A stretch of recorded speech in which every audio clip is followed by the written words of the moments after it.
श्रीदेव्यः। ओम नमः श्रीदेव्यः।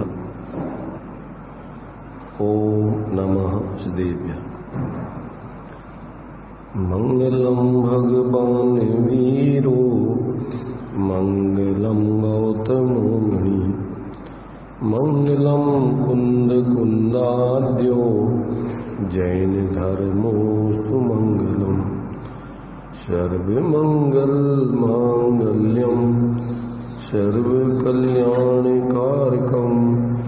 प्रधानम सर्वधर्माणां जैनम जयतु शासनम जैनम जयतु शासनम वंदितु सर्वसिद्धे ध्रुवमचलमणोभवं गतिं पत्ते उच्चामि समय पाहुड मृण्मो सुधकेवलीभणिनम् नमः समय साराय स्वानुभूत्या चकाशते चित्सुभावाय भावाय सर्वभावान्तरच्यते।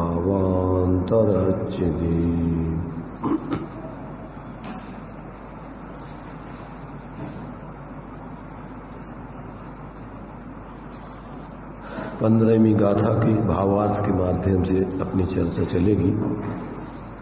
इस 15वीं गाथा में ज्ञान की अनुभूति ही आत्मा की अनुभूति है।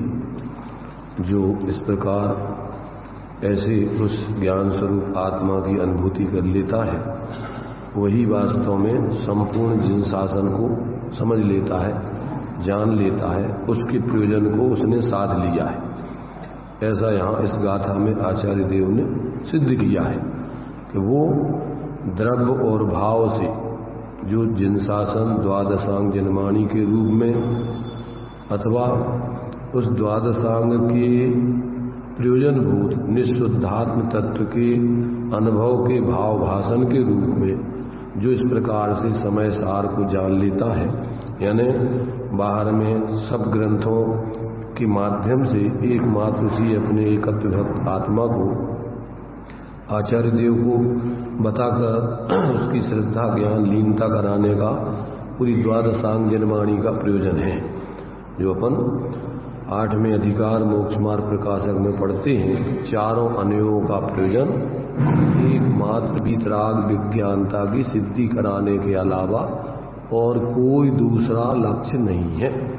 जैसे दुकानदार का प्रयोजन एकमात्र इन के इन प्रकारेण माने अपने आमदनी को यानी पैसों को कमाने का रहता है, उसी प्रकार से साधक का, आत्मार्थी जीव का, संसार दुखी जीवों का एकमात्र प्रयोजन आत्मिक सुख को, वास्तविक सुख को प्राप्त करने का होता है।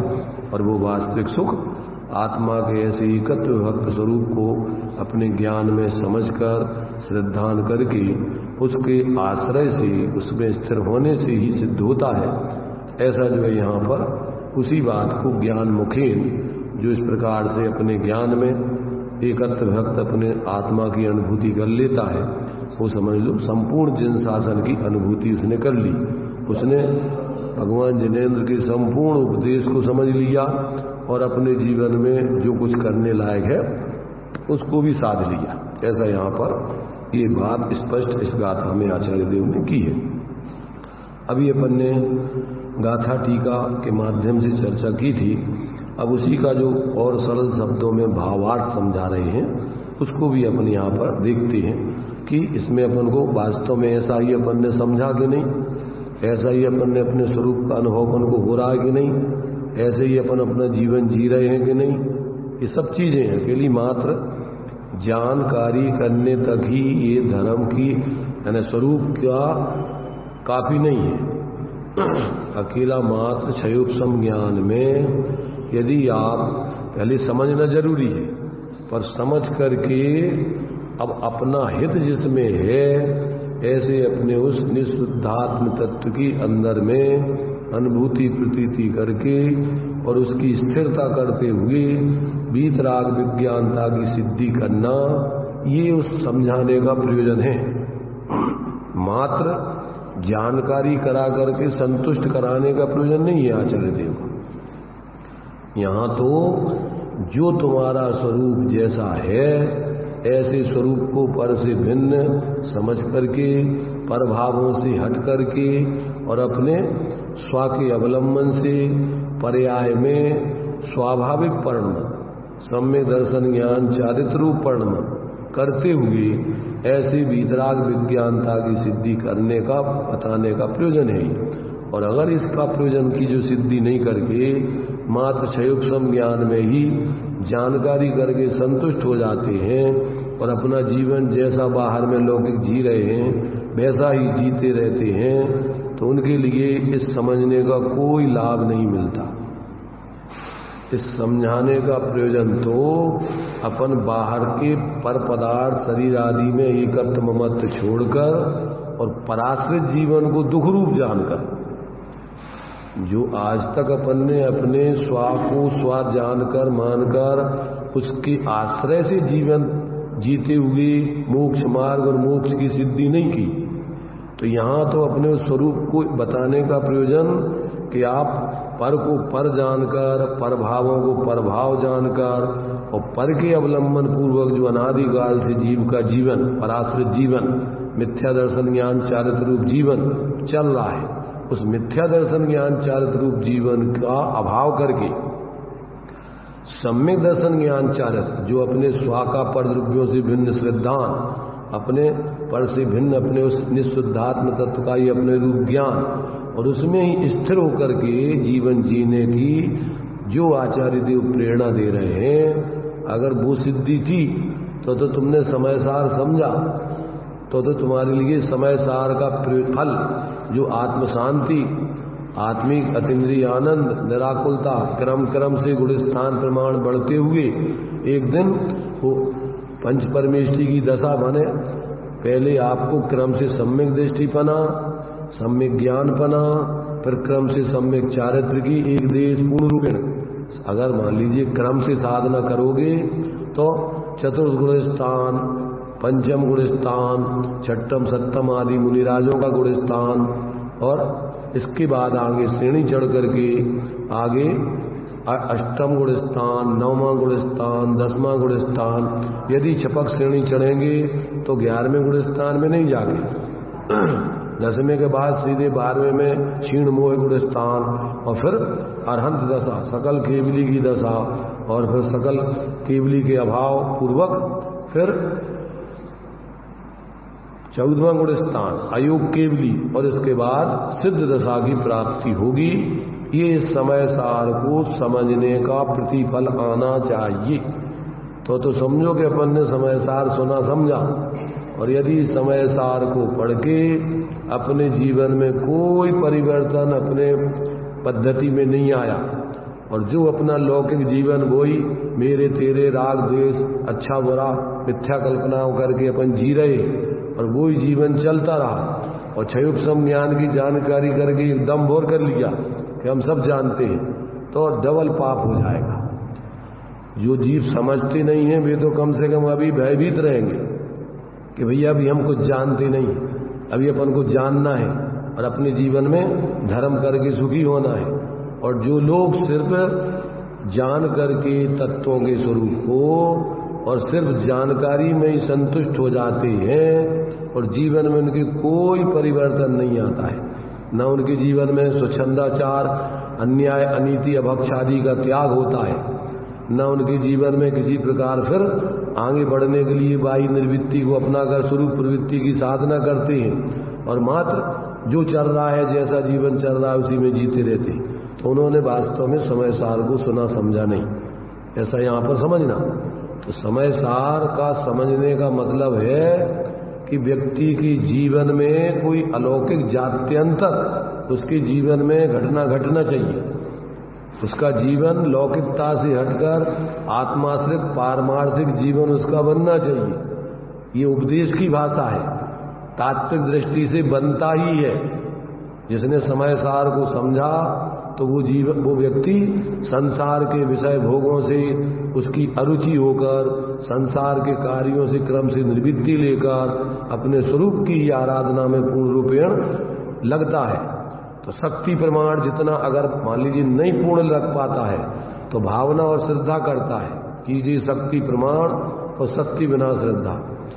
यदि वो पूर्ण रूपेण अपने स्वाश्रय का जीवन जब तक नहीं पूर्ण कर पाता है तब तक वो कहीं बाहर में संतुष्ट या रुचि उसकी नहीं होती। वो बराबर जागृत हो गए क्रम क्रम से अपने स्वरूप की आराधना के लिए ही प्रयत्नशील रहता है। चाहे वो अभी अवरत सम्यक की दशा में हो, चाहे देशव्रत आदि की दशा में हो, चाहे महाव्रत आदि मुनिराजों की दशा में हो, वो कहीं संतुष्ट नहीं होता है।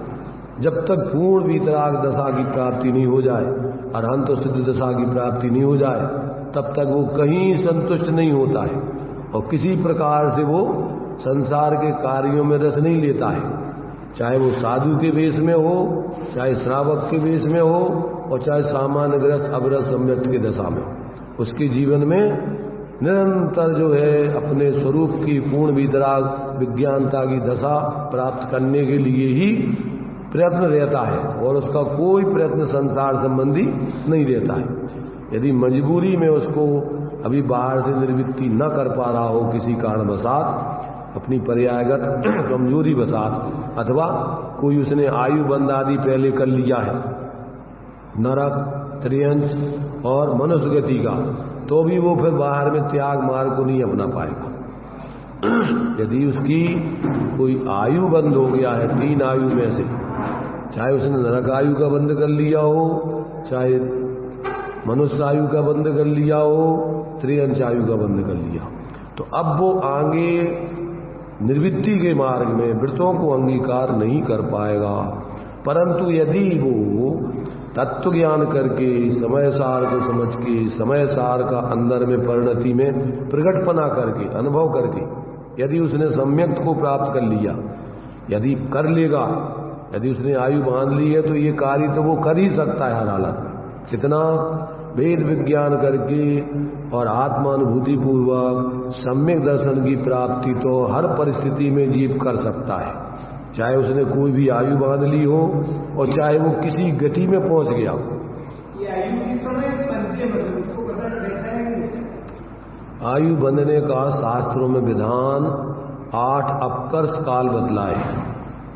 जो भी व्यक्ति पूरी पूर्व की आयु लेकर यहाँ आया है, मान लीजिए 90 साल की आयु लेकर के आया है और 90 साल का यहाँ पूरा जीवन जिएगा, तो सबसे पहला दो भाग जीवन के जीने के बाद फिर एक अंतर्मुहूर्त का काल आयु बंधने का आता है। तो 60 वर्ष में उसकी आयु बंधने का 1 नंबर लगेगा। फिर यदि उसमें आयु नहीं बंधी है तो 2/3 हिस्सा फिर उसका जीवन 20 वर्ष और जिएगा, 80 साल में उसकी आयु बंधने का नंबर आएगा। फिर इसके बाद यदि उसमें भी नहीं बंधी, ऐसे जीवन में उसकी 8 बार ये आयु बंधने का 8 अपकर्ष काल आते हैं जिसमें आयु बंद होता है। और यदि इन 8 कालों में भी आयु का बंद जीव ने नहीं किया हो तो अंतिम अंतर मुहूर्त में जब उसको आगे की गति में जाना है, उसके पहले जैसे भाव चल रहे होंगे उसकी आयु अंतिम समय में बन जाएगी। ऐसा उसका आयु बंद होने की व्यवस्था जीवन में जो भी आयु पूर्व की लेके आता है उसमें दो भाग है, 2 हिस्सा आयु के पहले जी लिए हो, उसमें जिस तरीके के संस्कारों से भावों से जीव जीता है तो उसमें फिर एक आयु बंधने का अवसर आता है उसको। तो इस प्रकार से ये आयु बंध का अपन को वैसे प्रकट रूप में ज्ञान नहीं हो सकता है, इसलिए कहा है कि अपन को 24 घंटे सजग रह करके मनुष्य पर्याय में जीवन जीना चाहिए। कभी भी आयु का बंद हो सकता है, अपन को पता नहीं है कि अपनी आयु कितनी अपन लेके आए हैं। कम से कम अंतर मुहूर्त में भी जीव मर सकता है। कम से कम आयु मनुष्य पर्याय की कितनी है, लब्धि पर्याप्त तक जीव वो तो पूरी पर्याप्त ही पूरी नहीं करता, मर जाता है। और कुछ जीव गर्भ में आके मर जाते, कुछ जन्म लेके मर जाते, कुछ और भी बाल्यावस्था में मर जाते। इसलिए आयु का किसी को मनुष्य पर्याय में अपन को भी कोई पता नहीं है। भगवान के ज्ञान में तो सब है, भगवान के ज्ञान में सब ज्ञात होता है, पर अपन को नहीं पता। इसलिए अपन को तो उपदेश है कि आपको 24 घंटे प्रति क्षण सजग रह करके जीवन जीना चाहिए। तो ये जो है, जो व्यक्ति इस प्रकार से जिसको तत्व का ज्ञान, संगी पंचेंद्रिय जीव कोई भी है, आयु बंद हो गया हो नहीं होगा, उससे कोई अंतर नहीं पड़ता।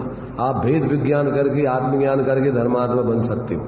और यदि आप फिर अपनी सामर्थ्य है तो आप विशेष निवृत्ति लेकर के, जो अपन बोलते हैं सम्यक ज्ञानी होए बहुरी दृढ़ चारित्र लीजिए, एक देश अरु सकल देश तसु भेद कहीजिए।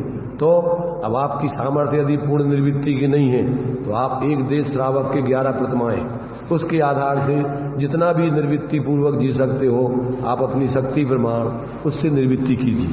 क्योंकि अपने लिए जबरदस्ती का धर्म नहीं है। आप अपनी सामर्थ्य प्रमाण, जैसे दान आदि है तो दान आदि में भी किसी की देखा देखी दान नहीं दिया जाता है और जबरदस्ती दान लिया नहीं जाता है। दान तो अपनी स्वयं की इच्छा से अनुग्रहार्थम स्वस्याति सर्वो दानम विधि द्रव्य दात्र पात्र विशेषात तद विशेष। ये सब विधान आचार्यों ने दिए कि अपनी शक्ति प्रमाण यदि अपन दे सकते हैं, देने की है तो यथायोग अपन पात्रों के लिए, जीवों के लिए, जो भी अपने लिए यथायोग उनको जरूरत है, आत्माराधक आदि है तो उनका संयोग करें। और यदि आप नहीं दे सकते हो तो कम से कम अनुमोदना आदि ही करें, क्योंकि भावों का फल मिलता है।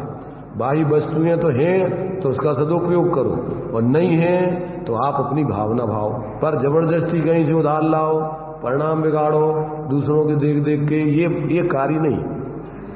तो अपन को जो भी यथा योग अपने पास है, न किसी प्रकार के दीनहीन परिणाम करना है, क्योंकि ये तो बाह्य परिस्थितियां उदय प्रमाण बनती हैं। इसलिए अपन को दूसरों की देखा देखी नहीं करना कि इतने रुपया दे रहे हैं तो ये बहुत बड़े धर्मात्मा है और हम कम दे। पर रुपया तो वैसे दान देने का विधान नहीं है, चीजों का विधान है। जिसको जो जरूरत है, पात्र जीवों को तो रुपया क्या चाहिए, साधु संत त्यागी वृत्तियों के लिए रुपयों की क्या जरूरत है।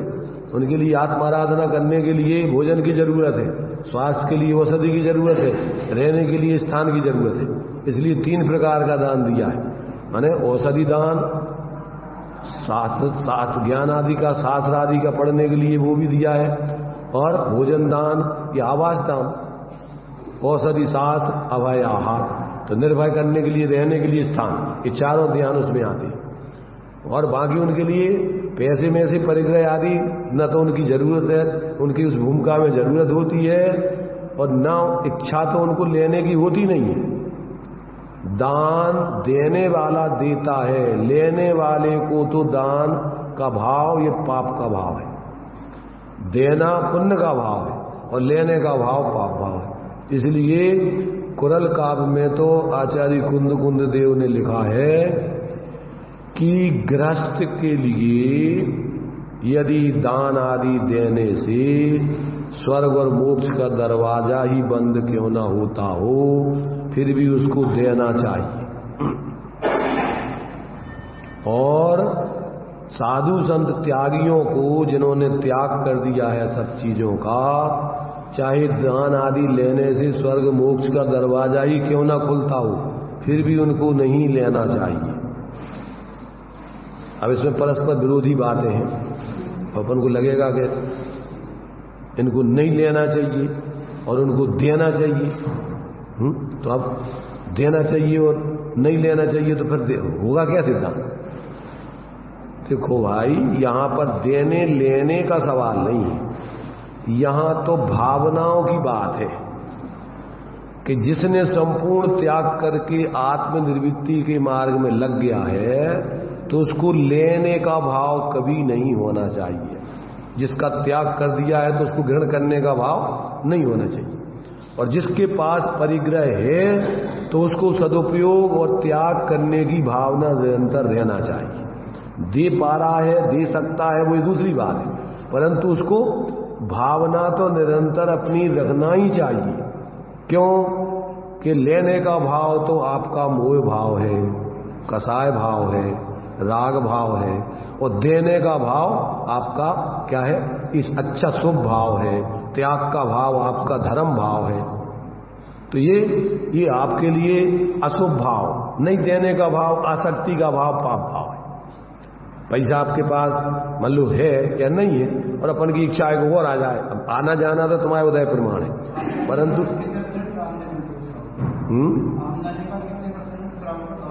देखो ये तो अपनी उसकी भूमिका अनुसार या भाव अनुसार हो सकता है, जबरदस्ती इसमें परसेंटेज नहीं है। अपने यहाँ तो उसकी जैसी योग्यता हो, जैसी उसकी भावना हो, वो दे सकता है। अगर विवेकी है तो वो अपना दान देने का 1/4 दे सकता है, आधा भी दे सकता है, पूरा भी दिया है कि पूरा दान दे करके वो निर्वृत्ति के मार्ग में आ जाए, ये तो उसके ऊपर है, उसकी कितनी पात्रता है। तो सामान्य रूप से उपदेश की भाषा में कम से कम 10% तो उसको निकाल के अपने लिए है दान में, ध्यान रखना। अपन ने जो पूर्व में पुण्य आदि ऐसी बंद कसाय आदि के परिणाम करके और जो आए हैं, उसके आधार से ही अपन वर्तमान में ऐसे अच्छे ऊंचे कुल आदि को प्राप्त हुए। और यदि वर्तमान में अपन ऐसे कसायों का अपन जो है मंद कसाय पूर्वक, तत्व ज्ञान पूर्वक अपन यदि इस प्रकार से अपनी कसायों को छोड़ने की भावना नहीं करें, आसक्ति आदि छोड़ने की भावना नहीं करें, पर द्रव्यों से भिन्न अपने को नहीं जाने माने कि अपना यहाँ है क्या, तो अपना जीवन तो आसक्ति में और मूर्छा में ये तो अपन डूब जाएंगे।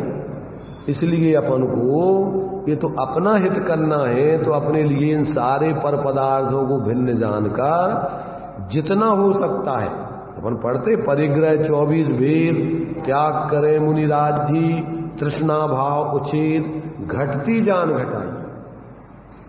कितनी घटाना चाहिए आसक्ति तृष्णा, कि जितनी, क्योंकि वो तो सब छोड़ने लायक है। पूरे पर पदार्थों की आसक्ति लगाव छोड़ करके एकत्र भक्त आत्मा की आराधना ही करने लायक है। जैसे मुनिराज 24 प्रकार के परिग्रह से रहित होकर उस अपनी पूर्ण वितराग विज्ञानता की आराधना करते, तो अपना भी वही लक्ष्य है। इसलिए ध्येय तो पूरा रखना चाहिए, परंतु जितनी शक्ति अपन त्याग करके निर्वृत्ति लेके स्वरूप आराधना कर सकते हैं उतनी करो, और ध्येय पूरा रखो। तो वास्तव में संपूर्ण निर्वृत्ति से अपन को जीवन जी के पूर्ण वितराग दशा की प्राप्ति करना है। क्यों कि प्रत्येक आत्मा का परम हेतु उसी में है, और तो संसार में कुछ है नहीं है। तो ये इन सब बातों को अपन को समझ करके जीवन में प्रैक्टिकल आवे। कभी कभी क्या होता है कि कुछ तो जानकारी कर करके शुष्क ज्ञानी बन करके सब ऐसे जीवन जीते रहते हैं, जानकारी सब करते रहते हैं, पर जीवन में उनके एक रंच मात्र भी अंतर नहीं आता, उससे उनके जीवन को कोई लाभ नहीं मिलेगा। जैसा जीवन परिणामों से जी रहे हैं उस प्रकार से सुख दुख तो उनको ऐसा मिलेगा। कोई व्यक्ति क्या करते हैं, बिना तत्व ज्ञान के और बाहर की निर्वृत्ति में एकांत से उतर जाते हैं, परिणामों का विवेक ही नहीं रखते, उपवास कर रहे हैं तो 10-10 का इकट्ठे कर लेंगे और या फिर रात दिन खाएंगे। ये सब अविवेक पूर्ण त्याग है। आपकी शक्ति प्रमाण अगर आप सामर्थ्य है तो 12 महीने साधना करो।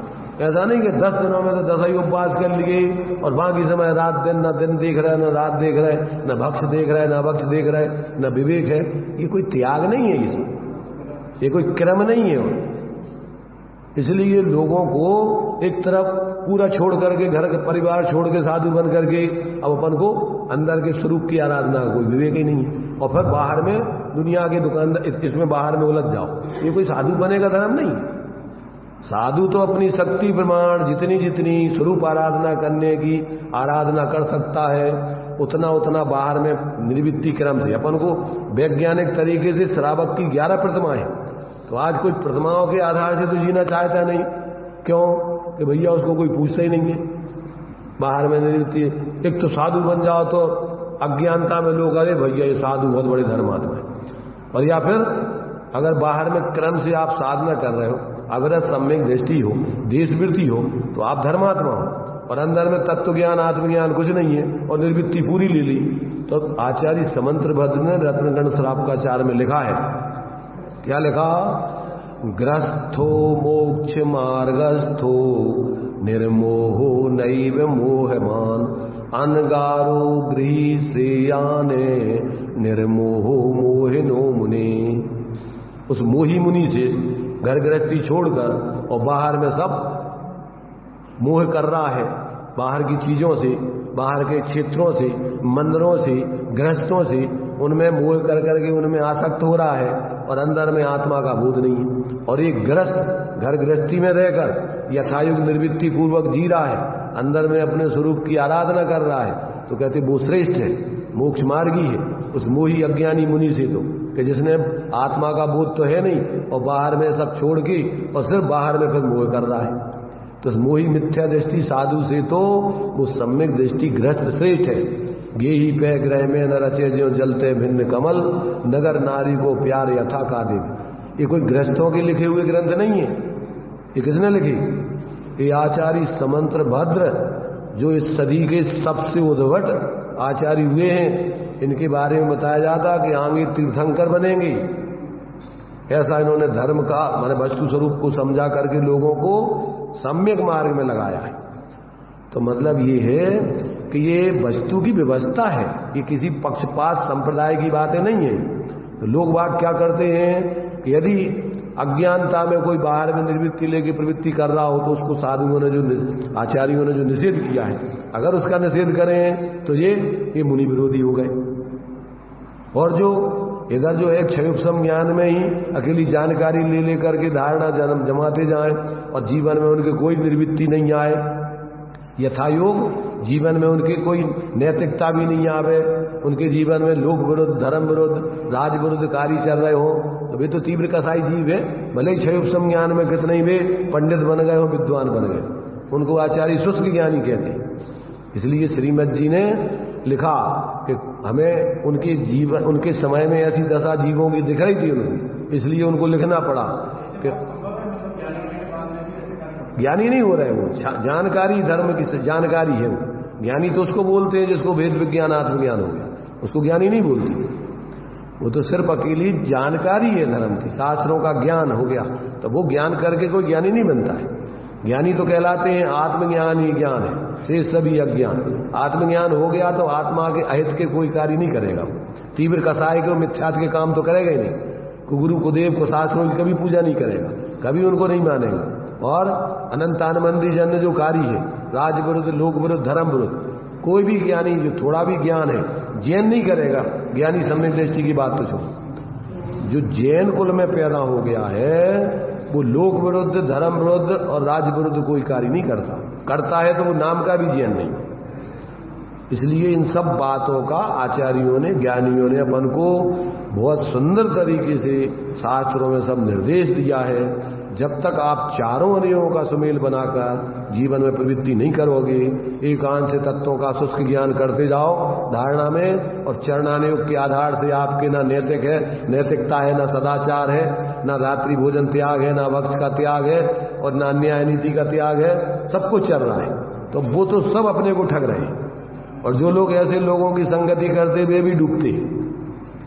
इसलिए मोक्ष मार्ग में तो जिसको तत्व ज्ञान होता है उसका जीवन, व्यवहारिक जीवन भी अत्यंत पवित्र होता है। क्यों? कि वो व्यवहारिक जीवन तो तुम्हारे भावों से ही होता है ना। तुम सोचोगे हम अंदर में तुम्हारी आत्मा का ज्ञान, माने तुमने जानकारी कर ली और बाहर में कुछ भी करते रहो, आत्मा तो ये आत्मा के कोई काम नहीं। ये सब इस प्रकार का स्वच्छंदाचार तत्व ज्ञान वाले के जीवन में नहीं पाया जाए। इसलिए सभी प्रकार से चारों तरफ का जीवन उसका सम्यक होता है, उसके लौकिक जीवन में कोई उंगली नहीं उठा सकता है। इसलिए अपन देखते पहले तो जैन कुल में पैदा होने वाले व्यक्ति इतने न्याय नीति ईमानदारी से जीते थे और व्यवहारिक दृष्टि से जैन, तो लोगों के जीवन, लोगों को पहचान होती थी कि भैया जैन साहब है, रात्रि में नहीं खाते, अभक्ष नहीं खाते, और ये इस प्रकार का जीवन, सच्चे देव सद्गुरु के अलावा किसी को भगवान देव सद्गुरु नहीं मानते। लोगों के जीवन में भी ऐसी मान्यता रहती थी। न्यायालय में भी अगर कोई जैन कदाचित गवाही देने चला जाए परिस्थिति बसा, तो न्यायाधीश बिना किसी प्रकार के मीन में की समझ लेता था कि ये व्यक्ति जो बोलेगा ये झूठ नहीं बोलेगा, किसी का पक्षपातपूर्ण पक्ष नहीं लेगा, ये अगर जो बात जैसी होगी वैसी कहेगा। इसलिए न्यायाधीश भी उसकी बात पर बहुत गंभीरता से विचार करता था और फिर सब पक्षों को सुनकर जो वो जैन कहता था उसी की बात सिद्ध सही होती थी और उस पर जो है फैसला देता था। तो मतलब ये है कि जैन व्यक्ति का जीवन बड़ा प्रामाणिक होता है, लौकिक दृष्टि से भी और पारमार्थिक दृष्टि से। इसलिए ये अपन को वो ये समय सार ग्रंथ तो ऐसा ग्रंथ है कि जिसके जीवन में ये उतर जाए, समझ में आ जाए, तो उसके संसार का अंत हुए बगैर रहता, समाप्त हुए बगैर रहता नहीं। ये समय सार ऐसा नहीं है, ये तो सारे जीव मात्र को समझने के लिए है। 7 तत्व 9 पदार्थों का स्वरूप बताकर उसमें से तुम्हारी आत्मा का मूल स्वरूप क्या है और उसकी श्रद्धा ज्ञान लीनता करके तुम्हारा मोक्ष मार्ग कैसे प्रकट हो, ये तो उसमें ये विधि बताई। इसलिए मुख्य रूप से तो अज्ञानियों को ही समझाया आचार्यों ने, और फिर जो भी ज्ञानी है तो वो भी अपने जीवन में उसको समझकर, अब जब ऊपर नहीं चढ़ सकते हैं तो अपने उपयोग को असुख से बचाने के लिए, संसार के पापों से बचने के लिए वे भी बीच की भूमिका में क्या करते हैं कि इन ग्रंथ आदि का स्वाध्याय आदि करके अपने उपयोग को इधर उधर फालतू के विकल्पों से, पाप से, अनर्गल विचारों से बचाने के लिए ऐसा स्वाध्याय करके तत्वाभ्यास करते हैं, अपने परिणामों को विशुद्धता। अब मुनिराज है तो मुनिराजों के तो 2 ही काम है, जब तक वो अगर श्रेणी चढ़ करके पूर्ण सर्वज्ञ दशा वितराग दशा नहीं पावे तो उनके ध्यान और अध्ययन, इसके अलावा ज्यादा 2 काम और आगे बताए नहीं ज्यादा। 28 मूल गुणों में खाना पीने का तो उनका कितना सा टाइम है, थोड़ा सा कभी जब भूख लगती है तो कभी भाव बना शरीर को लगा के शरीर को जरूरत है तो वो भी बिना किसी अपेक्षा के जो भी उनके लिए बतलाया है कैसा भोजन करेंगे वो यथालब्ध, जो उनके उदय प्रमाण, जो भी योग्य श्रावक के यहाँ जाकर 46 दोष बिना सुकुल श्रावक तने घर अतन को ले तप बढ़ावन हेतु नहीं तन पोषते तजरसन को, तो वो एक अपनी आत्माराधना के उद्देश्य से यथालब्ध जो भी जिसके यहाँ उनकी विधि मिल जाती है वहाँ उनका कोई पक्षपात नहीं कि हम यहाँ इसके यहाँ जाएंगे इतने पैसों में खाएंगे, ऐसी जो पैसा देगा दान देगा, ये सब व्यवस्थाएं नहीं है मोक्ष में। इस प्रकार से जो व्यक्ति इस आत्माराधना के मार्ग में लगता है, चाहे वो गृहस्थ हो, चाहे निर्वृत्ति मार्ग वाले त्यागी वृत्ति हो, साधु संत हो, उनका जीवन क्रम से अंतर बाहर से पवित्र होता है और बाहर से विकल्प बड़े ऐसा उनका कोई जीवन में काम नहीं होता है। और साधुओं के जीवन में तो आरंभ सारंभ के कार्य जिसमें एक इंद्रिय आदि जीवों की हिंसा होती हो, ऐसे कोई कार्य न करते हैं, न कराते हैं, न अनुमोदना करते हैं, न मन से, न वचन से, न काय से। क्योंकि साधुओं का जीवन ही बताया, सटकाय जीवन हननते सब विधि दरब हिंसा टरी रागादि भाव निवारते भावित न हिंसा अवतरी। तो उनके जीवन में तो अंदर में कसाय नहीं होती है, मिथ्यात नहीं होता है, और बाहर में भी जिसमें दूसरे जीवों की हिंसा, एक इंद्रिय आदि जीवों की, पृथ्वी का है, जल का है, अग्नि का है, वायु का है, वनस्पति का है, इस उनकी प्रवृत्ति से अगर ऐसे जीवों की हिंसा होती हो ऐसे कोई कार्य वो नहीं करेंगे, न कराएंगे, न करेंगे, न करते हो कि अनुमोदन करेंगे, न मन से, न वचन से, न काय से। ये तो ऐसा वैज्ञानिक उत्कृष्ट व्यवस्थित मार्ग है कि इसमें कहीं कोई उंगली उठाने की गुंजाइश कहाँ है किसी के ऊपर। इसलिए अपन को अपने जीवन में अब ये अपन को समझना है, अधिकार अपन को अपने जीवन के सुधार का है। यदि अपन ने धर्म को समझा है तो अपन अपने जीवन को व्यवस्थित करें। अपन ये नहीं समझे कि ये कोई नहीं कर रहा है, ये ऐसा कर रहा है, उससे तुम्हें कोई लाभ आने, वे कर रहा है जैसा उसका परिणाम वो होंगे, और तुम्हें दूसरे के सुधार कराने का अधिकार नहीं है। क्यों? एक वस्तु दूसरी वस्तु के माने उसका परिणमन आदि कराने के लिए तात्विक दृष्टि से, सैद्धांतिक दृष्टि से बिल्कुल अकिंचन है, कुछ नहीं कर सकता। अब वो तो व्यवहार में अपन को उपदेश आदि दे सकता है कि भैया देखो ये बात तुम्हारे हित में है, अगर तुम इसको समझ के जियो तो तुम्हारा भला है। अब वो समझ लेवे तो उसका भला, नहीं समझे तो उसका वो जाने। इसलिए उसको किसी प्रकार का उसमें कोई शिकवा शिकायत, उसके प्रति कोई दुष्परिणाम या उससे कोई दंभ कि ये कोई इतने लोग इतने समझ रहे हैं तो इससे तुम्हें लाभ, ऐसा उसके लिए अहंकार आदि नहीं होता, न दीनताहीनता का भाव। वो सहज अपनी आत्माराधना करते हुए अकर्ता भाव से, ज्ञाता भाव से ये वस्तु व्यवस्था जो उसने समझी है वो दूसरे जीव भी पात्र हो, अगर उसके पास समय है, आत्माराधना आगे की नहीं कर पा रहा है, तो अन्य जीवों को भी प्रेम से, आत्मीयता से, मैत्री भाव पूर्वक अपने समान समझ के सहज उनको बता देता है। समझ जाए तो अच्छी बात, नहीं समझे तो वो जाने। होने के बाद में उसके स्वयं के जीवन में जो परिवर्तन होते हैं वो स्वयं को देखता है। क्यों नहीं देखेगा? नहीं देखेगा तो धर्म का आएगा। अगर उसके जीवन में जो वो जीवन जी रहा है, अपन ये देखो, अगर अपन को ये नहीं पता पड़े कि हम मिथ्या दृष्टि हैं कि सम्यक दृष्टि, अपन को ये नहीं पता पड़े कि हम दुखी हैं कि सुखी, तो अपन कैसे इस दुख से निर्वृत्ति करके सुख में प्रवृत्ति करेंगे? अपन ये सोचो कि जिस व्यक्ति को जैसे मान लीजिए बुखार है, बीमारी है, और औषधि वगैरह सेवन करे हो, तो अपन सोचेंगे कि अब उसको पता पड़ेगा कि डॉक्टर ही बताएगा, कि थर्मामीटर ही बताएगा कि उसके लिए बीमारी दूर हो रही है कि नहीं हो रही है, कि उसके लिए परेशानी मिट रही कि नहीं, कि वो नहीं समझेगा। उसको ही अनुभव होगा। डॉक्टर तो गलत भी बता सकता है, थर्मामीटर गलत भी बता सकता है, पर जिसके जीवन में वो परेशानी है वो तो वो स्वयं समझेगा।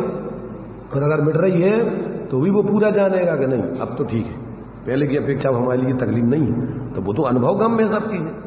तो आत्मा के परिणाम जैसे भी चल रहे हैं, कसाय के चल रहे हैं, मिथ्याद के, तो वो जब ही अपन को उपदेश दिया जाता है कि क्या करो, ऐसे मिथ्याद ज्ञान चरण बस भ्रमत भरत दुख जन्म मरण ताते इनको तजिए सुजान।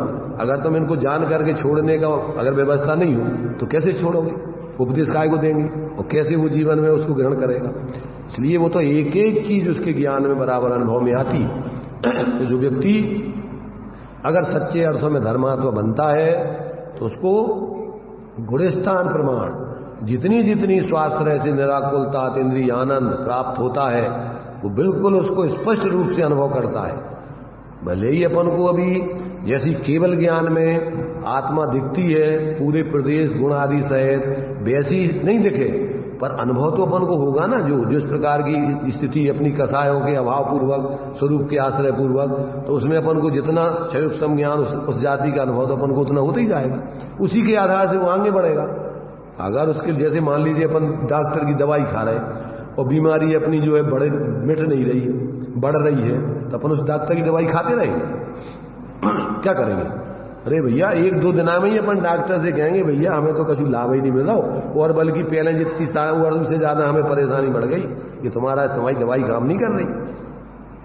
ऐसे ही मोक्ष मार्ग में अगर व्यक्ति सच्चे अर्थों में तत्वों को समझकर अगर अपने निःशुद्धात्म तत्व की श्रद्धा ज्ञान लीनता पूर्वक वृत्ति करने लगता है, उसके जीवन में कोई अलौकिक अतीन्द्रिय आनंद उसके जीवन में चालू हो जाता है। क्यों?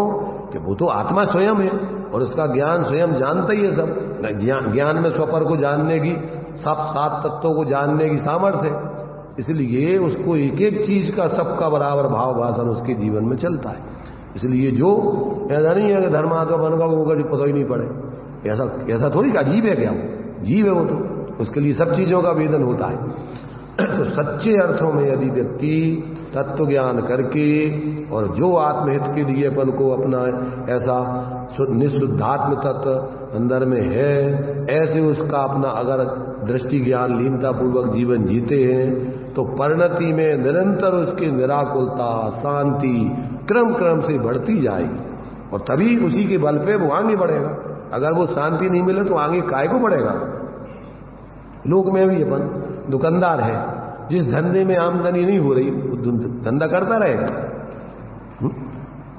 अरे साल की बात नहीं है, माल बेचते समय उसी समय उसके ज्ञान में रहता है कि इसमें कितना लाभ अपन को मिल रहा है, तो भाई बेचता है न तन बेच। अगर उसको पता ही नहीं है बेचता रहे तो दिवाला निकल जाएगा। दिवाली तक तो हिसाब किताब से एक तरफ गया, उसका दिवाला निकल जाएगा। इसलिए धर्मात्मा के व्यक्ति में तो प्रति समय के जीवन में जो भी प्रवृत्ति चल रही है, ये प्रवृत्ति हमारी कसाय से हो रही है, अज्ञानता से हो रही है, कि विवेक पूर्वक हो रही है, कि निष्कसाय पूर्वक हो रही है, ये उसके ज्ञान में आता ही है, आना ही चाहिए, अन्यथा वो धर्मात्मा नहीं है।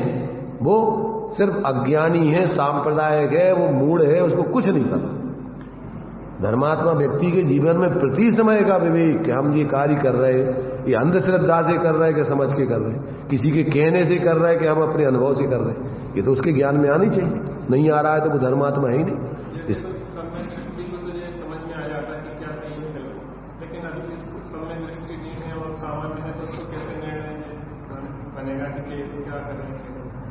सम्यक दृष्टि और मिथ्या दृष्टि तो एक तरफ रखो, उसके पास ज्ञान है कि नहीं है? जो व्यक्ति अपन सोच लो कि बीमार है और दवाई खा रहा है और धीरे धीरे उसको लाभ हो रहा है, तो उसको तो ज्ञान में हो रहा है। और जो बीमार है उसको पता नहीं पड़े कि हम बीमार हैं, हमें तकलीफ है, तो उसकी दवाई डॉक्टर के यहाँ कौन भेजेगा उसको? जिस मिथ्या दृष्टि को यही पता नहीं हो कि हम बहुत दुखी हैं संसार में, तो उसको कौन मोक्ष मार्ग में लगाएगा? कौन? कोई भगवान लगाएंगे क्या उसको? अगर वो मिथ्या दृष्टि को खुद ही ज्ञान में निर्णय नहीं हो कि भैया हम बहुत दुखी हैं यहाँ पर, तो अब हमें सच्चे सुख की बात, सच्चा सुख कैसे मिलेगा? तभी तो वो बीमार व्यक्ति को खुद को खबर पड़े कि हम भैया बहुत तकलीफ में आ गए, तभी तो वो डॉक्टर के पास जाएगा, दवाई खाएगा। ऐसे ही अगर संसारी जीवों को, संगी पंचेंद्रीय जीव हैं, इनको अगर अभी आत्मिक सुख तो छोड़ो, लौकिक दृष्टि से भी उसको यदि मंद कसाय जनित जो सुख और दुख है, तीव्र कसाय जनित दुख और सुख है, अभी इसका मूल्यांकन पहले चालू होगा उसका। अगर ये नहीं है तो वो आगे निष्कसाय वाली वृत्ति तो जीवन में अपना ही नहीं सकता। अपन यहाँ बैठे हैं और अपन घर गृहस्थी में जाते हैं और वहां पर जब अपन आपस में लड़त झगड़ते कसाय करते हैं तो अपन को नहीं पता पड़ता कि भैया ये बहुत परेशान है। और यहाँ जाते हैं थोड़ा, यहाँ अपन को उतनी अशांति नहीं रहती। अभी अशांति, शांति की बात छोड़ो, यहाँ आते हैं तो भैया उतनी अभी अशांति तीव्र और ज्यादा का वे तुम्हें भेद विज्ञान होगा जब तुम अशांति के मार्ग से हट के शांति पे लगोगे। कैसे लगोगे आप? यहां तुम्हारे लिए यहाँ कौन बैठा सकता है? यदि आपको ये नहीं समझ में आ रहा है कि यहाँ अपन को अभी जहां अपन घर में जाते हैं, दुकान आदि पे रहते हैं, घर गृहस्थी में काम करते हैं, तो वहां अपन को बहुत आकुलता होती है। अगर इतना मिथ्या दृष्टि नहीं समझे तो यहाँ कौन बैठा लेगा उसको कि बैठ जाओ ये तुम्हें थे? काय को बैठेगा? कब बैठेगा? जब उसको ये समझ में आता हो कि नहीं यहाँ अपन को उतनी अशांति नहीं होती, यहाँ थोड़ी अपन को कम अशांति, अभी अशांति की तीव्रता मंदता का उसको ज्ञान में नहीं आवे, तो उसके लिए शांति तो आगे की दूर की बात है। अभी पहले उसको ये तो समझ में आना चाहिए कि भैया अपन को अभी ये बुखार ज्यादा है कि कम है। पहले अपन को जैसे बुखार चढ़ता है ना, जब तीव्र बुखार होता है तो बहुत परेशानी होती है, और थोड़ा कम हो जाता है तो थोड़ी कम परेशानी। तो इसको वो समझ में आती कि नहीं आती? तो ये नहीं आया तो उसके लिए फिर आगे के लिए और माने कम अशांति, उसके लिए कम अशांति समझ में आए तो शांति उसी आधार पर शांति पे बढ़ेगा। वो इतनी कम अशांति हो गई तो वो और कम अशांति के साधन, और कम अशांति के साधन, तो कम कम कम कम माने वही शांति। वहीं कम अशांति माने तुम्हारी शांति बढ़ रही है, भले ही तुम्हें अब शांति का विवेक नहीं है, परंतु उसको समझ में तो आ रहा है कि नहीं ये ठीक है बात। इतना भी निर्णय नहीं हो तो लोक में भी धंधा कैसे करेगा कि ये इस दुकान, इस ग्राहक से अपन को ज्यादा लाभ है, इस ग्राहक से कम लाभ है, इस ग्राहक को अपन को बनाए रखना है, इस ग्राहक तो छूट जाए तो कोई बात नहीं। इतना विवेक नहीं होगा तो दुकान चला लेगा वो। कोई मूढ़ व्यक्ति जिसको यही नहीं पता हो कि अपन को कौन सा ग्राहक अपन को ज्यादा लाभ देने वाला है, कौन सा कम लाभ देने वाला है, तो वो अपना व्यापार, उसका धंधा चल जाएगा। अच्छा, कौन सा अपन के लिए ग्राहक लूटने आया है, बेईमानी करने आया है, बदमाशी करने आया है, ये नहीं समझता दुकानदार। और नहीं समझे तो क्या होगा? जो दुकानदार जो फेल होते हैं उसका कारण क्या है? उनको कुछ नहीं पता, ऐसे ही मूड बंद करके बैठे हैं दुकान पे, कुछ भी अपने जैसे चाय बेचते रहो, ग्राहकों जैसे चाय व्यवहार करते रहो, तो उसका क्या होगा? दिवाली निकलेगा। ऐसे ही धर्म के क्षेत्र में भी अगर आपको अंदर में अपनी लौकिक दृष्टि से भी ज्यादा तकलीफ कम तकलीफ का विवेक नहीं हो तो तकलीफ रहे दशा को तुम्हें कौन उस मार्ग में लगाएगा? ये तो बताओ, कोई दूसरा जबरदस्ती लगा देगा क्या? तुम अपने अनुभव से ही तो लगोगे, तुम अपने ज्ञान से ही तो समझोगे। तो ज्ञान में सब कुछ निर्णय करने की सामर्थ्य है। इसलिए सठखंडागम में तो दिया कि ज्ञान मंगल स्वरूप है। तो प्रश्न उठाया कि किसका? सम्यक दृष्टि का सम्यक ज्ञान कि मिथ्या दृष्टि का मिथ्या ज्ञान? तो कहते ज्ञान मात्र मंगल स्वरूप है।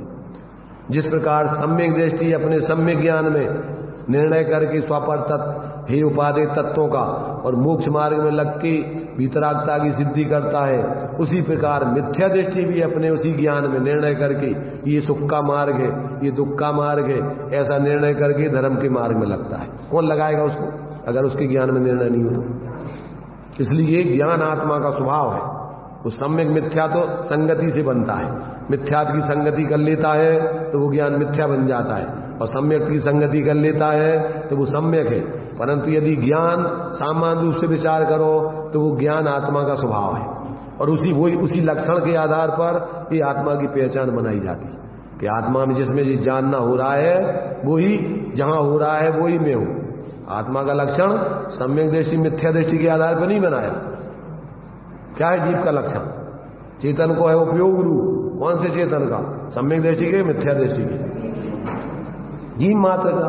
तो ये स्वभाव है उसका, तो इस स्वभाव के लक्ष्य आधार पर ही उसका लक्षण बनाया कि जीव जानने देखने के स्वभाव वाला है। राग द्वेष मोह करना इसका स्वभाव नहीं है, ये आश्रव भाव है, विभाव भाव है, ये विकृत भाव है, और यही संसार का कारण है, संसार स्वरूप है। तो ये उसी ज्ञान में, मिथ्या दृष्टि के ज्ञान में निर्णय होगा 7 तत्वों का, जब ही तो वो स्वा को स्वा जानेगा, पर को पर जानेगा। ये आश्रवादी भाव दुख के कारण है, दुख रूप है, उनसे निवृत्ति करेगा, और ये संबंध निद्रा आदि के भाव सुख रूप है, सुख के कारण है, उनमें प्रवृत्ति करेगा। तो ये वही ज्ञान तो निर्णय करेगा पहले। इसलिए जब तक व्यक्ति को अपने ज्ञान में इन सब बातों का निर्णय नहीं होता, तब तक वो व्यक्ति धर्मात्मा बन ही नहीं सकता। किसी दूसरे के आधार पर वो चलता रहे तो अंधश्रद्धा बोलते उसको। जैसे अंधे व्यक्ति को कुछ नहीं दिखता, वो दूसरे व्यक्ति उसकी उंगली पकड़ के, लाठी पकड़ के चलाते रहते हैं। अब कहाँ ले जा रहे हैं? गड्ढे में ले जाए तो गड्ढे में पटक दे। तो धर्म जो है अंधश्रद्धा वाला धर्म नहीं है। यहाँ तो आचार्य कहते परीक्षा प्रधान ही धर्म है। तुम स्वयं अपनी बुद्धि से परीक्षा करके अपने जीवन में जो गलत है उसको छोड़ो, जो सही है उसको ग्रहण करो, जो स्वा है उसको अपने रूप जानो, जो पर है उसको भिन्न जानो। ये तो ज्ञान पूर्वक ही मोक्ष मार्ग चालू होता है। यहाँ किसी के पीछे लग जाने से धर्म का मार्ग चालू नहीं होता है। इसलिए अपन को प्रयोग परीक्षा कर पूर्वक, आचार्य समंत्र भद्रदेव ने अनंत भगवान की परीक्षा की। तो भगवान हम तुम्हारे लिए इसलिए नहीं मानते हैं कि देवागम नभोयाने चामरादि विभूतिया माया विषु अपि दृश्यंती नातस्वंसी नो महान। आपके चमट ढुर रहे हैं, देवों का आगमन हो रहा है, इतनी भीड़ लगी हुई है उपदेश सुनने में, इसलिए हम तुम्हें धर्मात्मा नहीं मानते। क्यों? ये तो कोई मायावी लोग भी कर सकते हैं, ये तो सब पुण्य के उदय में होती है व्यवस्था। तो हम पुण्य के उदय से तुम्हें धर्मात्मा नहीं मानते, हम तो तुम्हें भीतराग विज्ञानता की साधना करते हो। आप इस दृष्टिकोण से आपने राग द्वेष मोह 18 दोषों से रहित हुए हो, सर्वग दशा प्राप्त की है, इसलिए हम तुम्हें भगवान मानते। बाहर के पुण्य के उदय से, वैभव से, भीड़ इकट्ठी होने से हम तुम्हें धर्मात्मा नहीं मानते। तो धर्मात्मा का निर्णय बाहर के पुण्य पाप के उदय से, बाहर की भीड़ से नहीं होता है। अंदर के स्वरूप आराधना से, भीतराग विज्ञानता की आराधना जो करते हैं वे धर्मात्मा है, और जो अंदर स्वरूप की आराधना नहीं करके पुण्य के उदय में ही बस इसमें लगे रहते हैं, तो पुण्य तो कहाँ कितने समय तक रहेगा, उसकी तो एक सीमा है। इसके बाद वो नियम से पाप में कन्वर्ट हो जाता है। पर बोलते पुण्योदय जिनके तिनके भी ना ही सदा सुख साता। ये सब पुण्य के उदय ज्यादा समय नहीं चलते। इसलिए धर्मात्मा व्यक्ति पुण्य पाप फल माय हरक बिलखे नहीं भाई। इसके उदय में, पुण्य के उदय में वो हर्षित दंभ नहीं करता, पाप के उदय में दीनहीन नहीं होता। वो तो बराबर अपने उस एकत्र भक्त स्वरूप की आराधना करके हर परिस्थिति में वो अपनी उस धर्म की आराधना करता है। ऐसा जब तक व्यक्ति को यथार्थ तत्वों का बोध नहीं होता, स्वपर का, हे उपादेय का जीवन में प्रयोग नहीं होता, तब तक वो धर्मात्मा नहीं बन सकता। इसलिए भाई कोई भ्रम में नहीं रहना कि हम कोई भीड़ में इकट्ठे पहुंच गए और ज्यादा भीड़ के संगे लग गए तो धर्मात्मा बन जाएगी। तो भीड़ तो भेड़ों की होती है, शेरों की नहीं होती। धर्मात्मा व्यक्ति कम ही होते, भीड़ तो ज्यादातर मूर्खों की भीड़ होती है। बहुमत संसार में बहुत मिथ्या दृष्टियों का होता है, सम्यक दृष्टियों का बहुमत नहीं होता है। सम्यक दृष्टि तो हमेशा अल्पमत में रहती, क्योंकि अच्छी चीजें कमी होती। अब बिरले होते, पर अपन को अगर सम्यक दृष्टि बनना है तो अपन को इस भीड़ से मूल्यांकन नहीं करना कि अपन जितनी भीड़ में शामिल हो जाएंगे तो हम बहुत बड़े धर्मात्मा। ज्यादातर लोगों को यही दिखता है, बाहर में पुण्य का उदय हो, भीड़ इकट्ठी हो तो लगता अरे साहब, अरे वहां तो करोड़ों रुपया का, अरे पैसों की बरसात हो रही है, फलाना हो रहा है, भीकड़ा हो रहा है। इससे कोई धर्मात्मा का लक्षण नहीं है। कोई साधु है, पाप का उदय है, आहार नहीं मिल रहे, कोई उनको सुनने नहीं आ रहा है, तो अभी वे सच्चे धर्मात्मा है। और पुण्य का उदय है, भीड़ लग रही है और अंदर में आत्मबोध है नहीं है, दंभ कर रहे हैं, अहंकार में फूले हैं, तो भी धर्मात्मा नहीं है। बहुत जल्दी डूबेंगे वो तो। इसलिए अपन को इस भ्रम में नहीं रहना कि बाहर से कोई भीड़ इकट्ठी हो जाए, बाहर में पुण्य का उदय हो तो वो धर्मात्मा, और जिसके अंदर में आत्मबोध है, पाप का उदय चल रहा है, तो अपन अरे भैया इनको तो देखो कोई पूछ ही नहीं रहा है, इनको तो कोई चौका ही नहीं लग रहे हैं, इनके तो देखो कोई सुनने वाला नहीं है, इससे कोई धर्मात्मा की पहचान नहीं होती। इसलिए अपन को खुद अपनी बुद्धि से तत्वों का सही निर्णय करके, और जो वास्तव में धर्म है स्वाश्रय से मुक्ति का मार्ग है, इसमें पराश्रय वाली वृत्ति नहीं है। तो इस प्रकार से ये अपन को ये सब बातें अपन को जितने भी साधक हुए हैं, भगवान जिनेन्द्र से लेकर और जितने भी साधक हुए हैं, क्रम से उन्होंने यही उपदेश दिया है। इसके अलावा और कोई भी उनका शांति का, मोक्ष के मार्ग का उपदेश नहीं है। इसलिए अपन को जागृत होकर के, भ्रम में ना रह करके, अनादिकाल से जीव ऐसे भ्रम में रहा है, तत्व निर्णय स्वयं नहीं किया, आत्मबोध नहीं किया, इसलिए कदाचित पुण्य के फल में चला गया और कभी पाप के भावों पूर्वक पाप की दुर्गति में चला गया। तो ज्यादातर नौवें ग्रेविक तक चला जाता है, पुण्य के कार्य करके मंद कसाय में जी के, और या फिर तीव्र कसाय करके फिर नरक और फिर क्रम से निगोद में चला जाता है। इसलिए ये सब कार्य पंच परावर्तन में अपन ने अभी दोपहर में जो चल रहा है कि पंच परावर्तन में कर्मों की जघन्य स्थिति अनुभाग बंद करके जी यानी निगोदिया के अक्षर के अनंतिम भाग तक की दशा को पाता है, और क्रम से बंद करके अंतिम ग्रीविकलों की हद 9वें ग्रीविक तक जाता है, पर वो पंच परावर्तन से हटकर अपने आत्म कल्याण को नहीं कर पाता। इसलिए ये पराश्रय जीवन धर्म नहीं है, स्वाश्रय जीवन धर्म है। तो जब तक ये व्यक्ति को समझ में नहीं आता, तब तक उसके जीवन में धर्म की गंध नहीं आती। पहले आत्म ज्ञान बिना सुख लेश शांति की गंध, जो सच्ची शांति है, मंद कसाय वाली नहीं। मंद कसाय में व्यक्ति को भ्रम हो जाता है, पुण्य का उदय आया, थोड़ी मंद कसाय हो, अब भैया सब आनंद है अपना। कोई पूछे कहा भाई क्या हाल है, अरे सब आनंद मंगल है, सब आपकी कृपा से। तो आचार्य कह रहे हैं कि अगर मोक्ष की पाए बिना तुम कहीं आनंद मंगल मानते हो, मूर्ख हो तुम।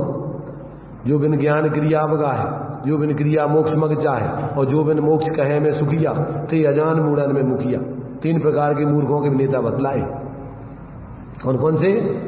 जो बिना तत्व ज्ञान के वो बाहर की क्रियाओं में धर्म मानते हैं, जो बिन ज्ञान क्रिया अवगा है, जो बिना समझे हुए बाहर की क्रियाओं में लग करके धर्म मानते हैं, वे सबसे नंबर 1 मूर्ख। नंबर 2 जो बिन क्रिया मोक्ष मग चाहे, क्षयोपम ज्ञान में खूब समझ लेते हैं और जीवन में प्रवृत्ति नहीं करते स्वरूपाश्रय की, वे नंबर 2 मूर्ख हैं। मूर्ख नहीं, मूर्खों के राजा। यही बनते नेता। बाहर में या तो पूरी निर्वृत्ति में लग गए और स्वरूप का बोध नहीं, तो वे नेता बन जाते लोग मूर्खों के।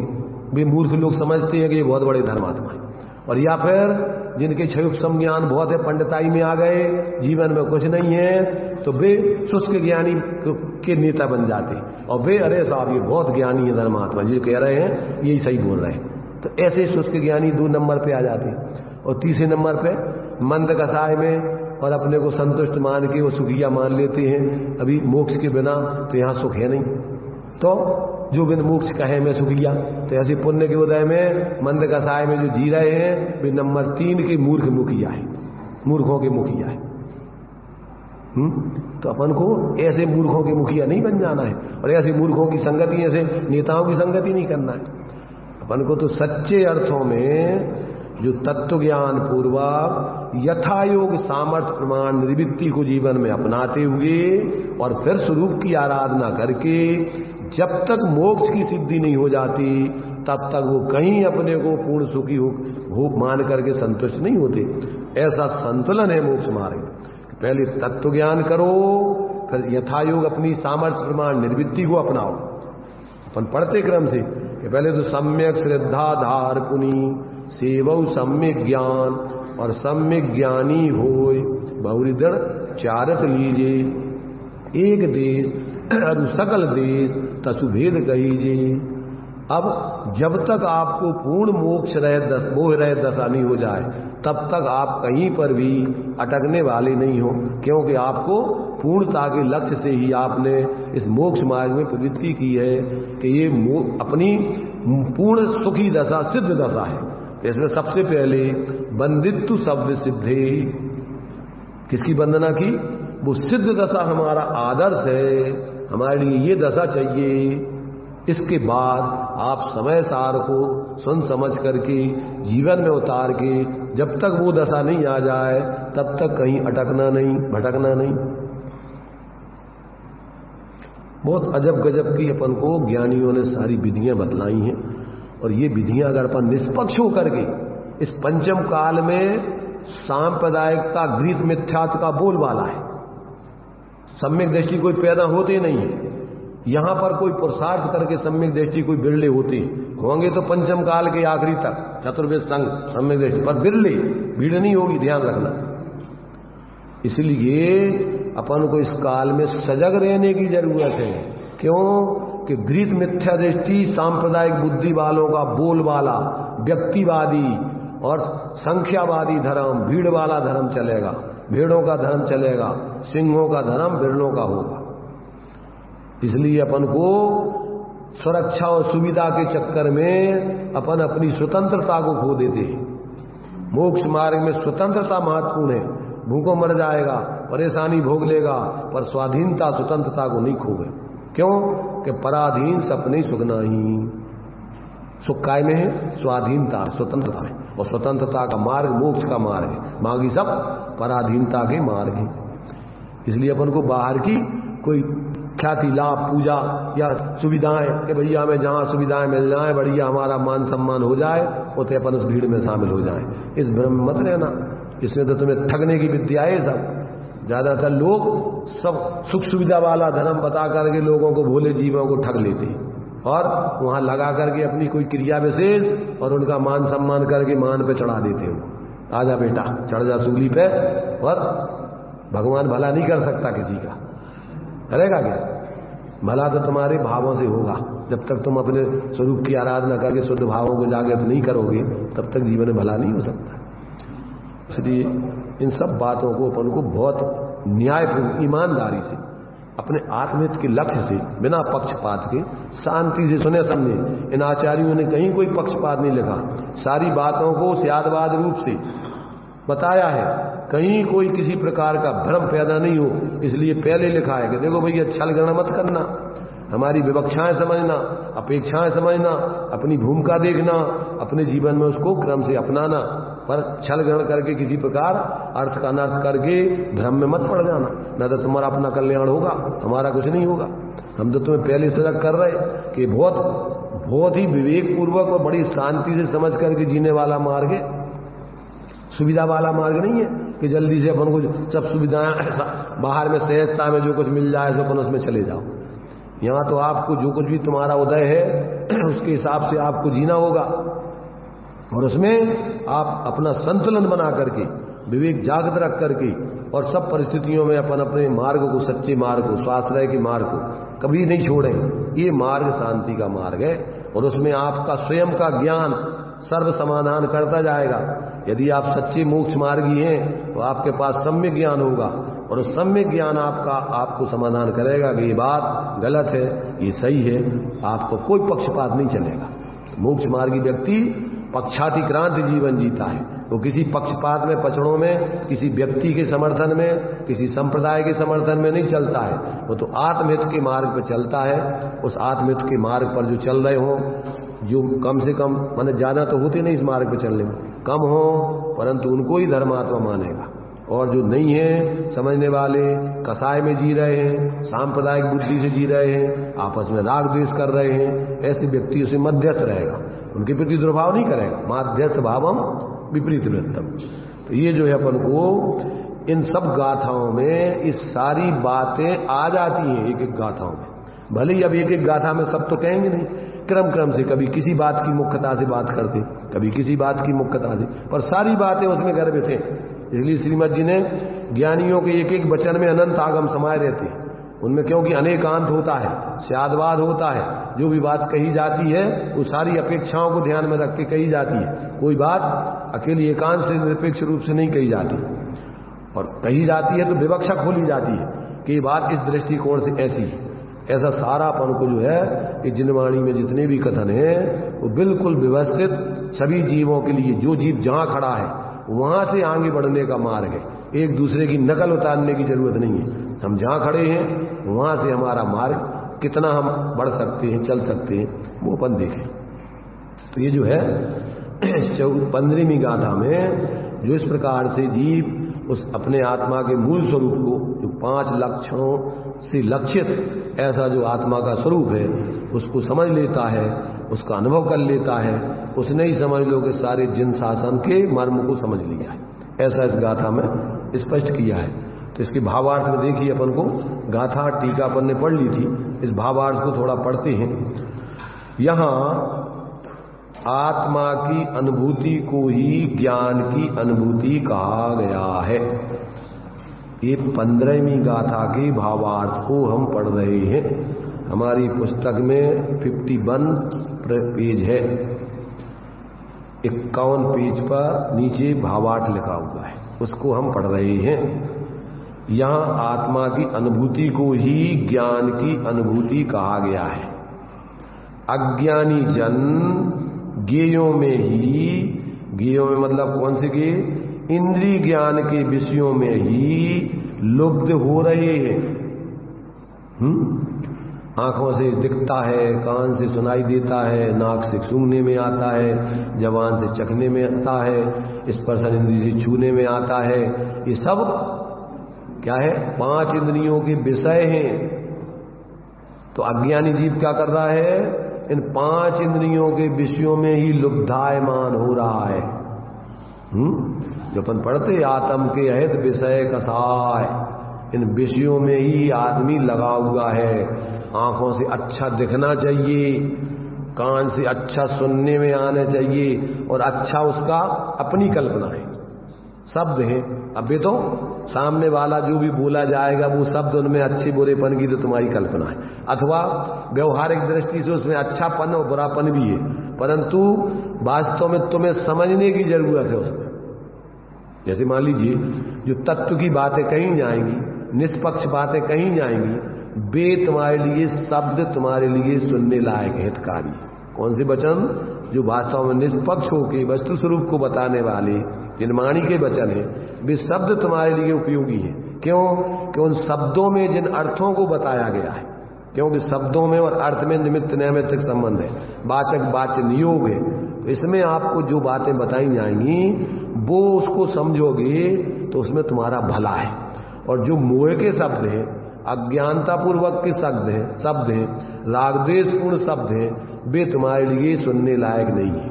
जीवन में होता है, सुनने में आ भी जाए तो उनमें जुड़ने लायक नहीं है, उस पर फॉलो करने लायक नहीं है, उसको मानने लायक नहीं है, जान करके मध्यस्थ रहने लायक। कि भैया ये कसाई की बातें हैं, अपन को नहीं सुनना, अपन को इस पर नहीं कुछ गौर देना, ये जाने इनका काम जाने। ऐसा अपन को इनके माध्यम से, पर 5 इंद्रियों से भी अगर देखते हैं तो तत्व ज्ञान पूर्वक आंखों से जो चीज देखने लायक है देखें, कान से सुनने लायक है सुने, और खाने पीने के लिए व्यवहारिक दृष्टि से अपन को जो उपयोग करने लायक है उसको जान करके लेवे। तो ये व्यवहारिक दृष्टि है। परमार्थ से तो ये सब परद्रव्य को पुद्गल की पर्याय है, सब 5 इंद्रियों के विषय, वो सब छोड़ के एकमात्र अपना ज्ञान स्वरूप आत्मा है, वो ही वास्तव में अनुभव करने लायक है, अवलंबन करने लायक है। तो ये अभी भेद विज्ञान कराने के लिए अभी तो इनसे तुम्हें आत्मा का स्वरूप पृथक बता रहे हैं। तो इसमें क्या कर रहे हैं कि अज्ञानी जन ज्ञेय में ही, इंद्रिय ज्ञान के विषयों में ही लुप्त हो रहे हैं। वे इंद्रिय ज्ञान के विषयों से अनेकाकार हुए ज्ञान को ही ज्ञेय मात्र आस्वादन करते हैं। वे अपने को ज्ञान तो नहीं जानते। जिस समय खा रहे हैं तो अपने को ऐसा लग रहा है जैसे अपन ये बिल्कुल इसमय हो गए, भोजनमय हो गए, चिर प्रेममय हो गए, मीठे मय हो गए। ये नहीं देख रहे कि ये सब ज्ञेय अलग है, जो चिरप्रापन मीठा ये पुद्गल का है और अपन जानने वाले हैं। ऐसा भेद विज्ञान नहीं करते। क्या करते, अपने को उन ज्ञेय मात्र ही अनुभव करते, 5 इंद्रियों के विषयों में जुड़ करके। किसी ने गाली दी, शब्द बोले, तो मान लो अपन गाली मय हो गए, अब उसमें जुड़ करके बिल्कुल तीव्र कसायमय हो गए। तो ये भेद विज्ञान नहीं अज्ञानी जीवों को, ये ज्ञेय है सब। पुद्गल के जितने भी शब्द है, वर्ण है, गंध है, रस है, स्पर्श है, ये सब पुद्गल है, अपने से भिन्न है, अपन ज्ञान स्वरूप है। तो ऐसे अज्ञानी जीवों को भेद विज्ञान नहीं है। तो कहते हैं वो अनेकाकार हुए ज्ञान को ही ज्ञेय मात्र आस्वादन करते हैं, परंतु ज्ञेयों से भिन्न ज्ञान मात्र का आस्वादन नहीं करते। वे अपने लिए ये ज्ञेय अलग है और हम जानने वाले अलग हैं, ऐसा अपने को जानने वाला नहीं अनुभवते। उन ज्ञेय में एकत्व बुद्धि करके अपने को ज्ञेय रूप ही जानते। और जो ज्ञानी हैं वे ज्ञेयों में आसक्त नहीं हैं, वे ज्ञेयों से भिन्न एकाकार ज्ञान का ही आस्वाद लेते हैं। वे अपने को क्या जानते हैं? वे ज्ञान स्वरूप अनुभव करते हैं, अपने को ज्ञेय रूप पांच इंद्रिय के विषय रूप अनुभव नहीं करते। इसलिए पांच इंद्रियों के विजेता पद को वो ज्ञानी ही धारण करते हैं। इंद्रिय ज्ञान, इंद्रियां, द्रव्य इंद्रिय ज्ञान और ज्ञान का विषय, ये तीनों आत्मा के स्वभाव से भिन्न हैं। ये जो इंद्रियां हैं ये पुद्गल की बनी हुई हैं, नाक, कान, आंख, जवान, शरीर, ये सब पौद्गलिक हैं। और जो इनके विषय हैं वे सब पौद्गलिक हैं। ये सब आंखों से देखते हो तो सब पुद्गल, कान से सुनते हो पुद्गल, नाक से सूंघते हो पुद्गल, जवान से सकते हो पुद्गल, छूते हो पुद्गल, क्योंकि स्पर्श रस गंध वर्ण बनता पुद्गला। ये सब पुद्गल के गुणधर्म है। तो ये पांच इंद्रियां, इनके विषय और जो ज्ञान है उसमें जुड़ा हुआ, वो सब अपने स्वरूप माने ज्ञेयाकार ज्ञान आत्मा का मूल स्वरूप नहीं है। तो ये सब इनसे अपने को पृथक मात्र ज्ञान स्वरूप देखना वो ज्ञानियों का काम है। अज्ञानी जीव क्या करता है? अपने को कैसे लगता है जैसे अपन आंखों से देख रहे हो। आंखें तो निमित्त हैं, देखने वाली आंखें हैं कि उसमें से उपयोग आत्मा का है, ज्ञान है। तो अब अज्ञानी जीवों को क्या लगता है? आंखों से देख रहे, कान से सुन रहे, नाक से सूंघ रहे, कहना उपचार है और मानना मिथ्यात्व है। क्यों?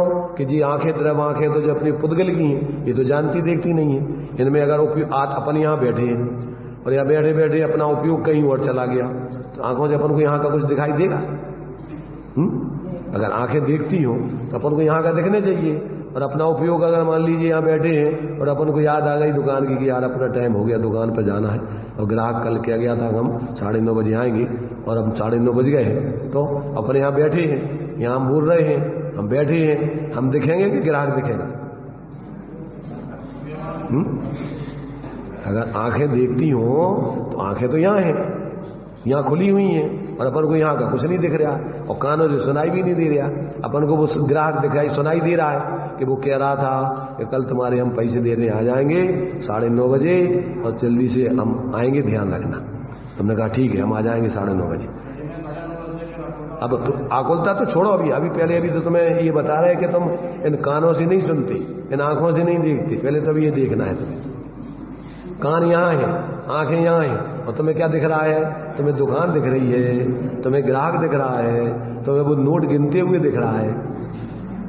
तो इसका मतलब क्या हुआ कि तुम आंखों से नहीं देख रहे, तुम कान से नहीं सुन रहे, काय से सुन रहे? जहां तुम्हारा उपयोग होता है उस उपयोग से जानते देखते हो। आत्मा उपयोगवान है, जानने देखने वाला उपयोग से, तो वो आत्मा का उपयोग, वो उपयोग जहां लग जाएगा। अब अपन आज तक अपन ने बाहर नहीं लगाते रहे उपयोग को, अंदर में जिसका उपयोग है उस तरफ अपन ने देखा ही नहीं। इसलिए अपन स्वरूप से वंचित रात दिन पर में ही लगे हुए और मोह राग देश करके जी रहे। कठिन है समझना, थोड़ी बुद्धि लगाओ तो समझ में तो कठिन है नहीं। और अपन नहीं समझना चाहो तो उसके लिए भगवान भी नहीं समझा सकते। जो व्यक्ति स्वयं समझना नहीं चाहे तो उसको कोई भगवान समझा देंगे? तुम्हें समझना तो अपने ज्ञान में है ना। भगवान तो दिव्य ध्वनि, जैसे हम बोल रहे हैं ऐसे उनकी दिव्य ध्वनि खिड़ती है, तो दिव्य ध्वनि में शब्द आते हैं, जैसे ये शब्द हैं ऐसे वहां भी शब्द खिड़ते हैं। तो शब्द तो तुम्हारे लिए अगर उपयोग तुम नहीं लगाओ तो वहां समूषण में भी तुम्हें कुछ नहीं सुनाई देगा। जैसे नाचार्य देव ने दिया समय सार की टीका में कि तुम सोचते हो कि भैया अगर समूषण होता तो वहां कितना मजा आता। कहते इस भ्रम में मत रहना। समूषण में कोई हथेली पे रख के भगवान आत्मा नहीं बताते, वे भी शब्दों के माध्यम से उपदेश देते। दिव्य ध्वनि में उनके शब्दों से ही स्वरूप बताया जाता है, और यहाँ भी हम तुम्हें शब्दों में ही समझा रहे, तो इसमें अंतर नहीं समझना। वहां भी शब्दों से संकेत होते हैं, यहाँ भी शब्दों से संकेत हो रहे हैं। तो समझना चाहो यहाँ समझ सकते हो, और नहीं समझना चाहो तो वहां भी नहीं समझ पाओगे। इसलिए अगर व्यक्ति का ज्ञान जागृत हो जाए तो कहीं भी वो जागृत ज्ञान में अपने वेद विज्ञान करके धर्मात्मा बन सकता है। और यदि जागृत ज्ञान नहीं है, मूर्छित है, अविवेकी है, नहीं समझना चाहता है, तो उसके लिए कोई नहीं समझा सकता है। इसलिए एक भजन में बोलते हैं, समझाने से समझ नहीं आता। आगे, जब समझे तब स्वयं समझ जाता। तो ये सब क्रम बताया। अपन बोलते अब काल लब्धि बल ते दयाल, तुम दर्शन पायो भयो कुशाल, मन शांत भयो मिटे सकल द्वंद, चाख्यो स्वातम रस दुख निकन, ताते अब ऐसी करहु नाथ, बिछरे न कभी तुम चरण साथ। ये सब चीजें अपन को शास्त्रों में एक एक व्यवस्था लिखी हुई है। अगर अपन समझना चाहें तो कहीं लड़ने झगड़ने का विसंवाद का काम ही नहीं है जनमानी। काल लब्धि माने आपकी होनहार अगर अच्छी है, मारीची की अभी होनहार अच्छी नहीं थी, अभी पर्यायगत योग्यता में कल्याण करने का अवसर नहीं आया, तो उसके लिए भगवान भी नहीं समझा पाए। और जब उसकी पर्यायगत योग्यता पकी तो शेर की पर्याय से और उसकी समझ में आना चालू हो गया। तो इसका मतलब ये भी उसकी योग्यता है। अगर उसकी योग्यता नहीं है तो उसको कोई नहीं समझा सकता। समोसन से चला गया उल्टा, उल्टे मत चलाए, और शेर की पर्याय से मोक्ष मार्ग में लग गया। तो ये भी एक व्यवस्था है। उसकी पर्यायगत योग्यता जब तक उसकी हित होने की दशा नहीं आने लायक है, तब तक उसको कोई नहीं हित करा सकता। जब उसकी स्वयं की पात्रता पकती है तो फिर कहीं भी अपनी बात को, सच सत्य बात को समझ के, अपन बद्दल को बिगड़ते हुए, बालों को सफेद होते हुए, और जब काल लब्धि आ जाती है तो वहां से वेद विज्ञान करे सब संसार असार है। अपन को अपना सार कहाँ है, उसकी साधना करनी चाहिए। तो जब अपनी पर्याय की योग्यता कल्याण होने की पकती है तो हर परिस्थितियों को समझ के अपना कल्याण करो। और जब उसकी पर्यायगत योग्यता अभी पकने वाली नहीं है तो उसको कोई नहीं समझा सकता। ये सब बातें अपन को इन शास्त्रों में अपन को आचार्यों ने सब लिखी हुई है। उसमें आपकी पर्यायगत योग्यता, द्रव्य का स्वभाव, निमित्त नैमित्तिक संबंध, द्रव्य गुण पर्याय का स्वरूप, सारी चीजें अपन को इसमें लिखी हैं। अगर अपन समझें, जैसे दुकानों पे अपन सब चीजें अपने कपड़ा, ये सूती में अभी 50 वैरायटी हैं, सारी वैरायटी, ये सूती कपड़ा कौन सा है, मफसलाल के उसका है, ये फलाने का है, ये इसकी इतनी कीमत है, इसमें बहुत ज्यादा चलता है, ये बढ़िया लाभ है, सब भेद प्रभेद उसके देश। कपड़ा वही है, सूती कपड़ा, और उस सूती कपड़ा में भी 50 वैरायटी, सब अपने दिमाग में रहती कि नहीं रहती, बताते कि नहीं ग्राहकों, भैया ये कपड़ा बहुत अच्छा है, सब सूती कपड़ा है, कपड़ा कपड़ा कपड़ा, पर उनमें भी कितने भेद प्रभेद। ऐसे अपने भावों में भी कितने कितने भेद प्रभेद हैं। बहिरात्मा, अंतरात्मा, परमात्मा, बहिरात्मा में भी गृहीत मिथ्या दृष्टि, अगृहीत मिथ्या दृष्टि, गृहीत में अभी तीव्र गृहीत मिथ्या दृष्टि, कम गृहीत मिथ्या दृष्टि, ये सारे भेद प्रभेद होते कि नहीं होते। अब ये नहीं समझो हम कहाँ खड़े हैं, कौन से भाव चल रहे हैं, और उनको कौन सुधरवाए। अगर तुम्हारे ज्ञान में नहीं निर्णय करो तो कौन सुधरवाएगा, तुम ही समझ करके निकालोगे। जाते जन्म करते तत्वाभ्यास करीजिए, और संशय विभ्रम मोह त्याग। जब अपने ज्ञान में समझोगे कि ये संशय का भाव है, ये विपरीतता का भाव है, ये अज्ञान का भाव है, तभी तो उसको दूर करोगे, कौन कराएगा ना। इसलिए ये सारी चीजें अपन को ज्ञानियों ने अपने जीवन में अनुभव करते हुए, भगवान सर्वज्ञ के उपदेश से समझ करके और शास्त्रों में लिपिबद्ध की हैं। अपन भी यदि ज्ञान में समझें, समझ के जीवन में प्रयोग करें तो अपन भी समझ लेंगे। ज्ञान में सामर्थ्य है कितनी, केवल ज्ञान रूप प्रकट होने की, तो कितनी सकल द्रव्य के गुण अनंत पर्याय अनंता जाने गई काल, ऐसी सामर्थ्य प्रत्येक आत्मा में। अब आएगी कहाँ से, अपने में ही, अपने में ही प्रकट होगी। और अपन अपने को अगर अंदर में जागृत होकर धीरे धीरे अपने ज्ञान को जागृत करते जाएं तो धीरे धीरे ज्ञान जागृत होता जाता है। इसलिए अपन पढ़ते पूजन में कि मुरझाई ज्ञान लता मेरी, निज अंतर्बल से खिल जावे। अपने ही स्वरूप के अवलंबन से अंदर से ज्ञान प्रकट होगा।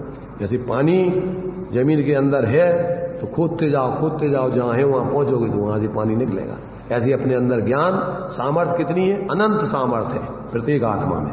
अब उसकी व्यक्ति अपन को अंदर से करना है, उसके ऊपर मिथ्यात कसायों के आवरण, उसके निमित्त कर्मों का आवरण धीरे धीरे अपन ले परम पेनी सुबुद छेनी डार अंतर भेदिया वर्णादि अरु रागादि ते निज भाव को न्यारा किया, निजमाई निज के हित निज कर आपको आपे कहो। ये करना अपन को। जितने भी आज तक सिद्ध हुए हैं वे सब इसी भेद विज्ञान के बल से हुए, और जितने आज तक संसार भटक रहे वे सब भेद विज्ञान के अभाव में, मोह के कारण मोह से भटक रहे और भेद विज्ञान पूर्वक आत्मज्ञान करके कल्याण करते।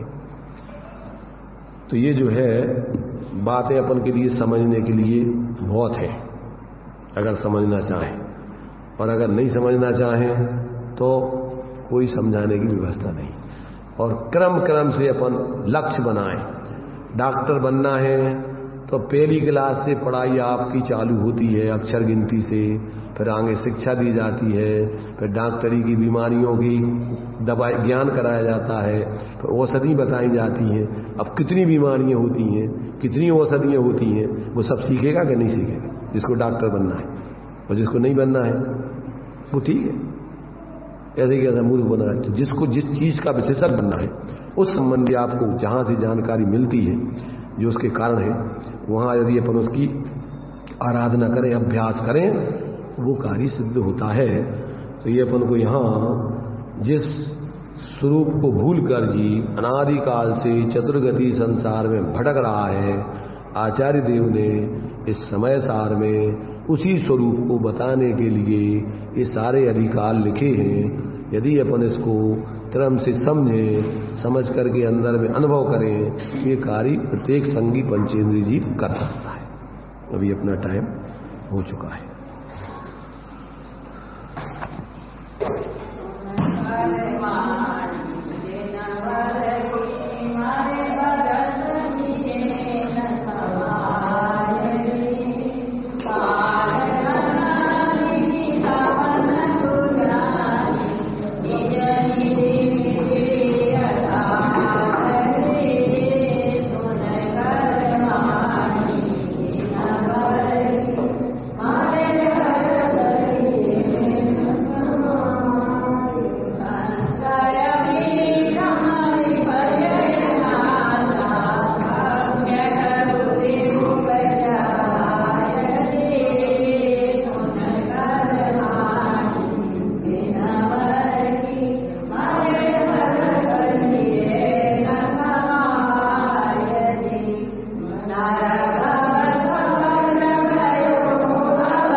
द्वादशांग जन्माणी माता की पंचकर्मेष्टि भगवान।